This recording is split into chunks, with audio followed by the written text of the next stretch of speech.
bonjour, bienvenue aux 12h de ce 29 octobre. À la une de l'actualité, le président de la République, Abdelmadjid Tebboune, a été transféré hier en Allemagne pour des examens médicaux approfondis sur recommandation du staff médical.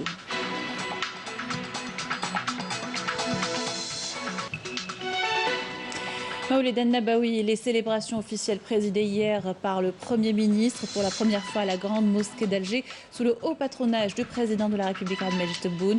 Les lauréats de la semaine du Coran ont été distingués en présence des membres du gouvernement et de hauts responsables de l'État.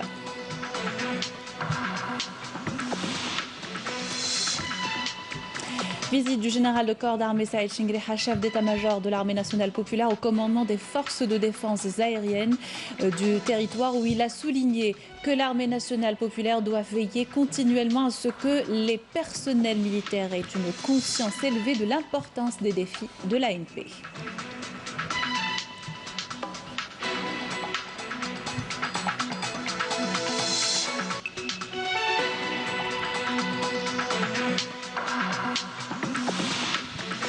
Révision constitutionnelle début ce matin du vote itinérant en application de l'avancement réglementaire de 72 heures pour les populations nomades.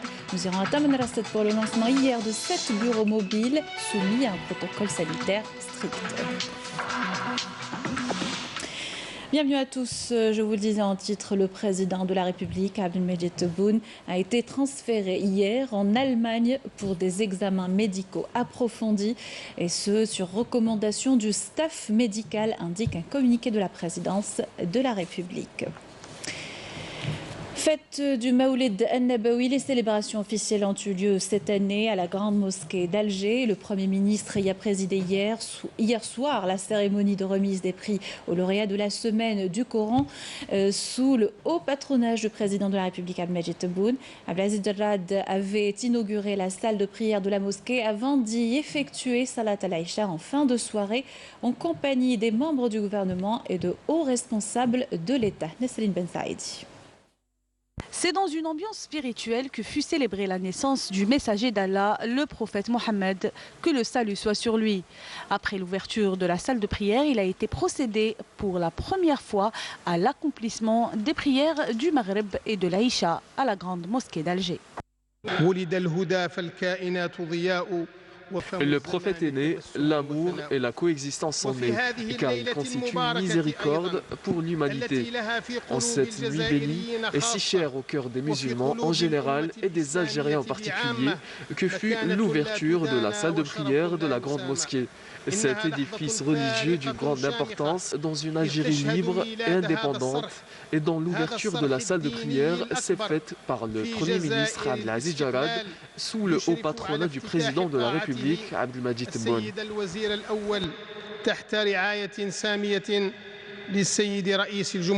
Une cérémonie a été organisée pour la distinction des récitants du Saint-Coran et certains professeurs ayant supervisé la semaine nationale du Coran organisée récemment à Mostaganem. Je remercie mes parents, notamment mon père, qui a été mon professeur durant tout mon parcours. C'est une compétition de haut niveau. Dieu merci, j'ai pu décrocher le premier prix. À la fin de la cérémonie organisée entre les prières du Maghreb et de l'Aïcha, la prière de l'Aïcha a été accomplie à la salle de prière de 2 hectares, pouvant accueillir jusqu'à 120 000 fidèles. Dans l'actualité également, cette visite du général de corps d'armée Saïd Chinguiriha, poursuivant les visites d'inspection aux différentes forces et régions militaires et parallèlement au lancement du programme de préparation au combat au titre de l'année 2020-2021. Le général de corps d'armée Saïd Chinguiriha, chef d'état-major de l'armée nationale populaire, a effectué ce jeudi une visite de travail et d'inspection au commandement des forces de défense aérienne du territoire. Au début et après la cérémonie d'accueil, le général de corps d'armée Saïd Chinguiriha a observé en compagnie du général-major Amrani Ammar, commandant des forces de défense aérienne du territoire, un moment de recueillement à la mémoire du Shahid Drin Ben Ali dit Selotfi, dont le siège du commandement des forces de défense aérienne du territoire porte le nom, et a déposé une gerbe de fleurs devant sa stèle commémorative avant de réciter la Fatiha à sa mémoire et celle de nos valeureux chouhada. Suite à cela, le général de corps d'armée a tenu une réunion d'orientation avec les cadres et les personnels lors de laquelle il a adressé une allocution où il a souligné que la disponibilité de l'armée nationale populaire à faire face aux défis sécuritaires existants et éventuels ne doit pas se limiter à mettre à disposition les ressources humaines et les moyens matériels nécessaires uniquement, mais de veiller continuellement à ce que les personnels militaires aient une conscience élevée de l'importance de ces défis.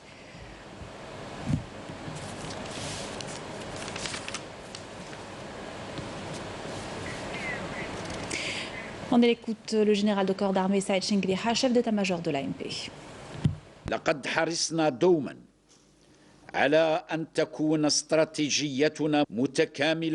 Nous avons de tout temps veillé à ce que notre stratégie soit cohérente, aux critères bien homogènes, adaptés avec une extrême harmonie aux évolutions géopolitiques qui nous entourent. Ainsi, nous avons œuvré et nous continuons d'œuvrer à l'effet que notre disponibilité à faire face aux défis sécuritaires existants et potentiels ne se limite pas seulement à mettre à disposition les ressources humaines et les moyens matériels nécessaires. Mais nous tendons à ce que la conscience de nos personnels militaires de l'importance de ces défis soit hautement élevée. En effet, avoir conscience de la sensibilité de nos missions constitue la pierre angulaire de chaque pas que nous franchissons sur la voie de la sauvegarde de la sécurité de l'Algérie et de la consolidation des assises de sa stabilité.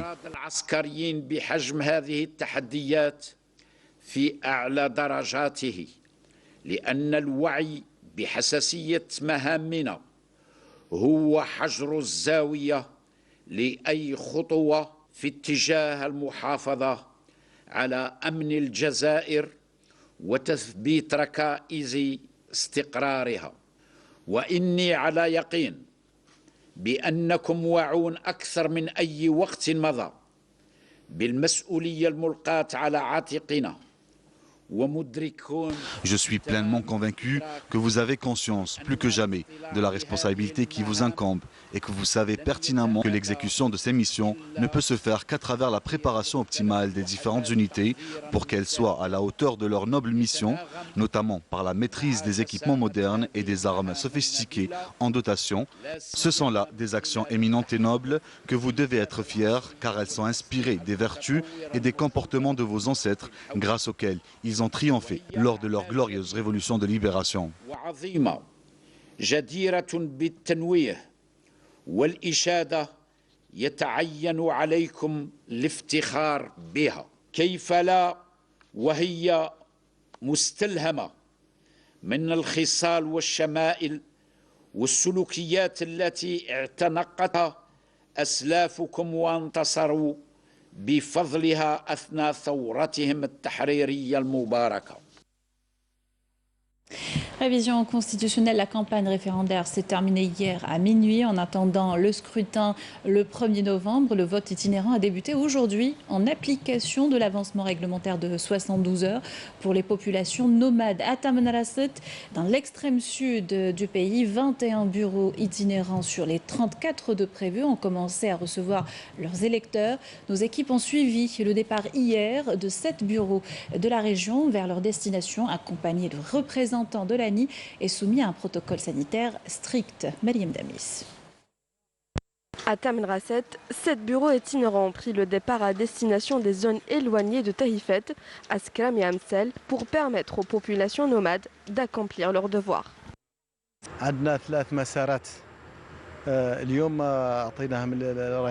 Sept bureaux itinérants vont se déplacer aujourd'hui. Nous allons parcourir 3 régions, Askram, Tahifet et Amsal.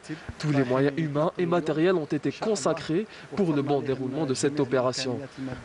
Dans chaque bureau, il y aura 7 encadreurs accompagnés de la gendarmerie nationale. D'autant plus que toutes les mesures de sécurité sanitaire sont prises.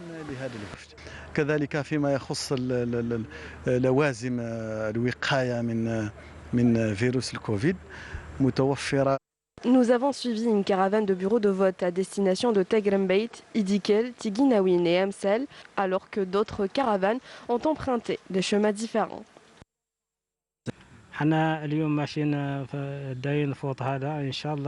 Nous espérons que tout se passera bien et que tout le monde participe, car c'est pour le bien de notre pays.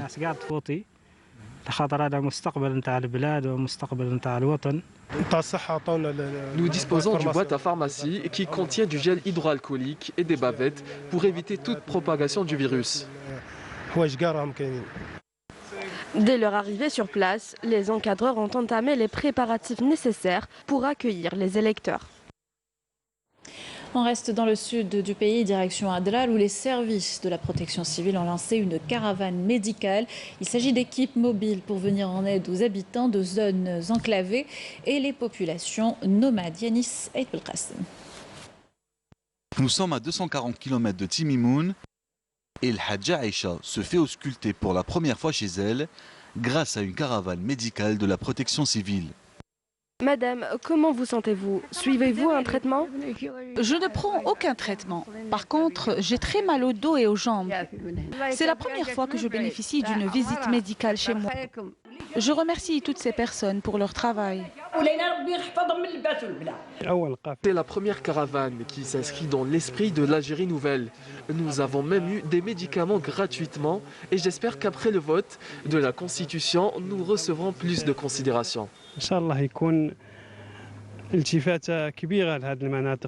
Inscrite au titre du programme de solidarité de la protection civile, cette caravane destinée aux zones d'ombre a pour but d'assurer des consultations médicales gratuites au profit des populations de ces régions grâce à l'implication et le bénévolat des médecins venus de plusieurs wilayas. Pour moi, aimer son pays, c'est aussi être actif et présent sur le terrain. Certains de ces personnes ont besoin de suivi médical, surtout les personnes qui ont une maladie chronique. Nous avons même donné des médicaments gratuitement. La caravane s'assigne comme objectif la prise en charge médicale des populations nomades, notamment des zones d'ombre, et ce, d'une manière régulière dans ces régions. Situation sanitaire, la barre des 300 cas de contamination de nouveau franchie, 320 plus exactement nouveaux cas confirmés de coronavirus, 191 guérisons et 10 décès enregistrés selon le dernier bilan actualisé hier par le comité scientifique de suivi de l'évolution de la pandémie. On écoute le docteur Jamal Fourar. Pour ce qui est des principaux indicateurs enregistrés au cours des 24 dernières heures sont les suivants. 320 nouveaux cas, 302 nouvelles hospitalisations, 191 patients guéris, 40 patients en soins intensifs et 10 décès. Avec la notification de 320 nouveaux cas, l'incidence au cours des 24 dernières heures au niveau national est de moins de 1 cas pour 100 000 habitants, sachant que 15 wilayas n'ont pas déclaré de cas durant les 24 dernières heures, 22 wilayas ont déclaré entre 1 et 9 cas, et 11 wilayas ont déclaré 10 cas et plus.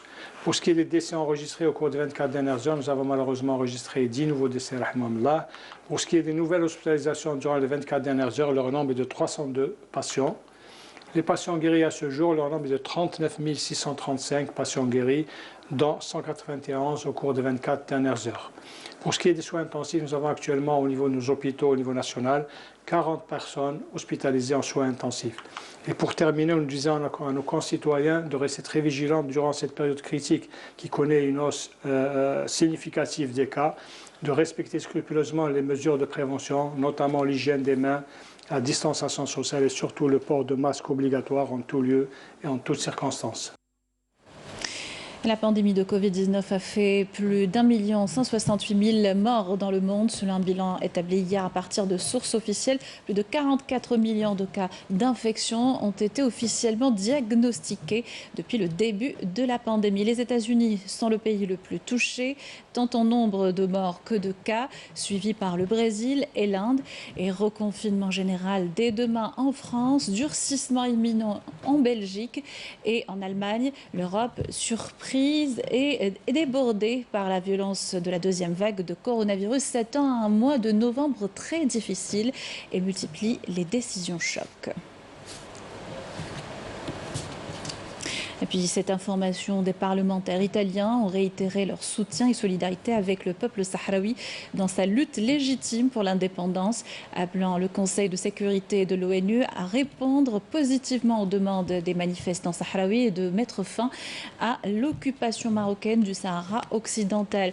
C'était lors d'une rencontre mercredi à Rome avec le représentant du Front Polisario en Europe et à l'Union européenne, Obi Bouchraya Bachir, ainsi que le représentant sahraoui Sahraoui en Italie. Fatimatou Hafdallah, des leaders des forces politiques du Parlement italien ont exprimé leur profonde préoccupation de toutes les actions qui menacent la sécurité et la stabilité de la région de l'Afrique du Nord, réitérant leur solidarité avec la lutte du peuple sahraoui pour obtenir l'indépendance et la liberté.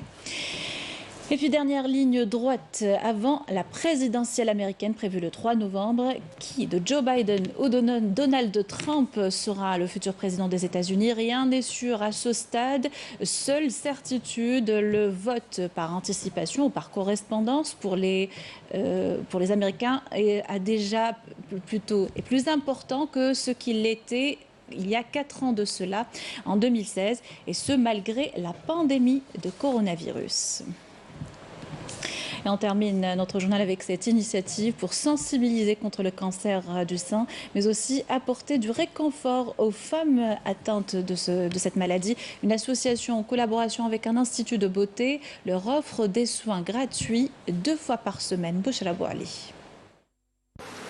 Durant le mois d'octobre rose, cet institut de beauté situé dans la banlieue d'Alger offre à raison de 2 jours par semaine des soins gratuits à des patientes atteintes de cancer du sein.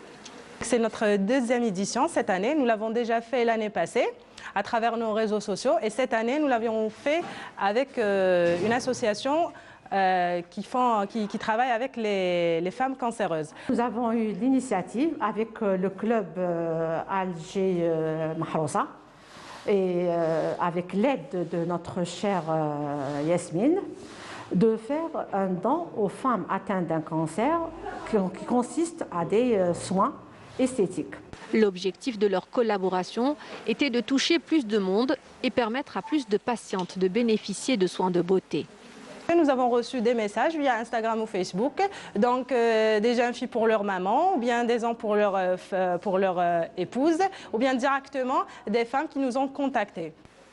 Madame Samia, par exemple, après avoir suivi le protocole sanitaire imposé par temps de Covid, monte à l'étage pour bénéficier d'un nettoyage de peau. Alors ce soin, c'était comment? C'était magnifique. Et si je devais donner un titre à ce soin, ce serait l'Odyssée du bien-être. Un bien-être que toutes les patientes recherchent, car très souvent, il est compromis par leur maladie. Vous recherchez quoi en venant ici? Déjà, une échappatoire. À tout ce que j'ai passé hier, toute la journée à l'hôpital, j'ai dit aujourd'hui, je vais me faire plaisir. C'est surtout pour remonter le moral. Moi, quand j'ai pas le moral, je vais chez la coiffeuse. Donc ça tombait très très bien. Là, je me sens très très bien, relaxée. Se relaxer et se faire plaisir, c'est le cas de toutes ces femmes qui viennent ici pour oublier le temps d'un soin de beauté, le mal qui les ronge. Il faut avoir toujours un bon moral pour pouvoir vaincre la maladie. Et ces soins vous aident à avoir le moral? Ah oui, beaucoup. Alors que je suis un peu mais je préfère prendre tout ce qui est positif pour pouvoir vaincre avec la notion de négativité. Parce que si on perd la positivité, on perd le combat. Rester positive pour ne pas perdre le combat, c'est ce que s'attellent à faire ces femmes courageuses en adoptant dans leur quotidien tout ce qui est susceptible d'améliorer la qualité de leur vie. La naissance du prophète Mohammed, que la paix soit sur lui, a été célébrée partout à travers le pays dans des conditions particulières. Covid-19 oblige. Ambiance commentée un peu partout dans le pays par Walid Yousfi. C'est dans une ambiance particulière que se sont déroulées les festivités du Mawlid Nabawi Sharif à travers le territoire national, et notamment dans le sud, une région très prisée par les touristes durant cette période de l'année. À Ouargla, conjoncture oblige, distanciation sociale et masques de protection ont été les mots d'ordre de la cérémonie organisée à l'occasion des célébrations.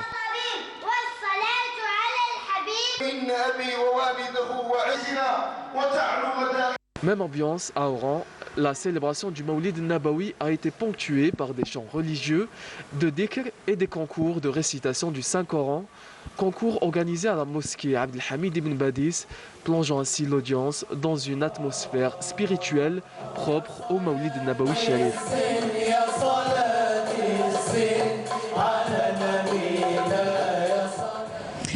Avec Avec ceci, nous arrivons à la fin de notre journal. Merci de l'avoir suivi. Vous pouvez le revoir et y réagir sur les adresses qui s'affichent en bas de votre écran. Tout de suite, des nouvelles du ciel avec Amal Arivi. Quant à moi, je vous souhaite une excellente journée sur Canal Algérie.